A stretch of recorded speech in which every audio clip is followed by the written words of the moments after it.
அரபு நாடுகள் அங்கே உற்பத்தியாகும் கச்சா எண்ணெயை தங்கள் கட்டுப்பாட்டில் வைத்துக்கொண்டு விலையை நிர்ணயம் செய்யும்போது அரிசியை விளைவிக்கும் நாடுகள் ஏன் அரிசியை தங்கள் கட்டுப்பாட்டில் வைத்து அரபு நாடுகளுக்கு விலையை நிர்ணயம் செய்யக்கூடாது? அரபு நாடுகள் கச்சா எண்ணெயை தங்கள் கட்டுப்பாட்டில் வைத்துக்கொண்டு விலையை அவர்கள் விருப்பம் போல இஷ்டம் போல ஏற்றுக்கொள்கிறார்கள். அதற்காக ஒபக் கூட்டமைப்பு உருவாக்கி வைத்திருக்கிறார்கள். அதில் அவர்கள் நிர்ணயம் செய்வதுதான் கச்சா எண்ணெயோட விலையே. அவர்கள் கச்சா எண்ணெயை நிலத்தில் இருந்து போர் போட்டு எடுக்கிறார்கள். அதற்கான தொழில்நுட்பத்தை ஐரோப்பிய நாடுகள் தான் கொடுத்தன. அதன் மூலம் இயற்கையாக கிடைக்கும் கச்சா எண்ணெயை எல்லா செலவுகளும் போக சுமார் $30 விற்க முடியும். ஆனாலும் அவர்கள் சாதாரண நேரத்தில் $70 வரை பெற்றுக்கொண்டு இருந்தார்கள். கச்சா எண்ணெய் எடுக்கும் அரேபிய நாடுகள் அவர்கள் வசதியாக வாழ்வதற்காக இந்த கச்சா எண்ணெயை அவர்கள் விருப்பம் போல விலையை நிர்ணயம் செய்கிறார்கள்.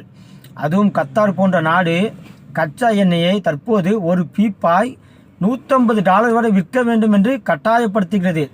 அப்படி விற்றால்தான் நாம் வசதியாக வாழ முடியும் என்று கத்தார் கூறுகிறது.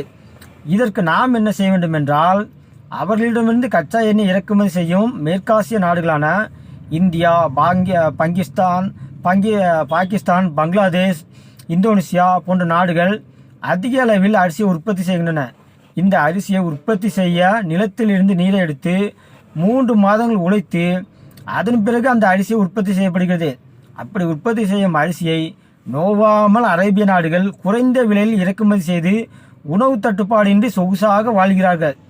அதாவது அரேபிய நாடுகள் ஒரு கூட்டமைப்பு வைத்திருப்பது போல் அரிசி உற்பத்தி செய்யும் நாடுகள், கோதுமை உற்பத்தி செய்யும் நாடுகள், காய்கறிகளை உற்பத்தி செய்யும் நாடுகள் ஒரு கூட்டமைப்பை வைத்துக்கொண்டு கச்சா எண்ணெயை அதிக விலைக்கு கொடுக்கும் நாடுகளுக்கு நாமும் அதிக விலைக்கு உணவுப் பொருட்கள் விற்றால் என்ன?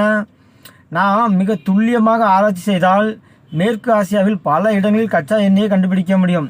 ஆனால் அரேபிய நாடுகளுக்கு தேவைப்படும் 32 லட்சம் டன் அரிசியை மற்றும் 32 லட்சம் கோதுமையை அவர்களால் எத்தனை ஜென்மம் எடுத்தாலும் அவர்கள் நாட்டில் உற்பத்தி செய்யவே முடியாது.